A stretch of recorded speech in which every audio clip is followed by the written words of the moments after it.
ಇರಲಾರದೆ ಇರುವೆ ಬಿಟ್ಕೊಳ್ಳೋದು ಅಂತಂದ್ರೆ ಇದೆ ಅನ್ಸುತ್ತೆ. ಅಸ್ಸಾಂನಲ್ಲಿ IAS ಅಧಿಕಾರಿಯ ಮೇಕಪ್ ಬಗ್ಗೆ ಕಮೆಂಟ್ ಮಾಡಿದವನು ಮತ್ತು ಆ ಕಾಮೆಂಟಿಗೆ ರಿಯಾಕ್ಟ್ ಮಾಡಿದವನು ಇಬ್ಬರು ಕೂಡ ಸಂಕಷ್ಟಕ್ಕೆ ಸಿಲುಕಿದ್ದಾರೆ. IAS ಅಧಿಕಾರಿ ವರ್ನಾಲಿ ದೇಕಾ ಫೇಸ್ಬುಕ್ಕಲ್ಲಿ ಒಂದು ಪೋಸ್ಟ್ ಮಾಡಿದರು, ಅಪ್ಲೋಡ್ ಮಾಡಿದರು.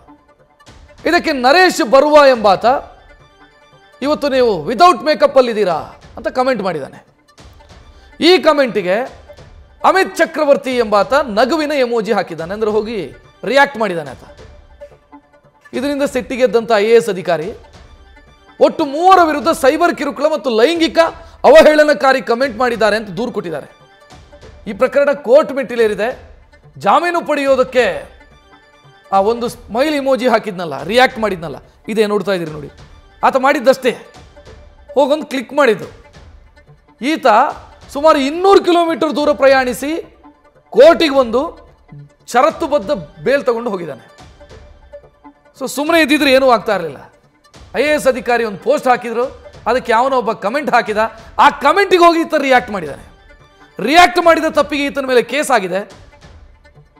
ಬೇಲ್ ಪಡ್ಕೊಳ್ಳೋದಕ್ಕೆ 200 ಕಿಲೋಮೀಟರ್ ಟ್ರಾವೆಲ್ ಮಾಡಿದ್ದಾನೆ. 200 ಕಿಲೋಮೀಟರ್ ಟ್ರಾವೆಲ್ ಮಾಡಿ ಷರತ್ತುಬದ್ಧ ಕಂಡೀಷನ್ ಬೇಲು ಸಿಕ್ಕಿದೆ. ಈಗ ತಾತ್ಕಾಲಿಕ ರಿಲೀಫ್ ಸಿಕ್ಕಿದೆ. ನ್ಯೂಸ್ ಫಸ್ಟ್ ನಿರ್ಭೀತಿಯಿಂದ ನಿಮ್ಮ ಪರವಾಗಿ.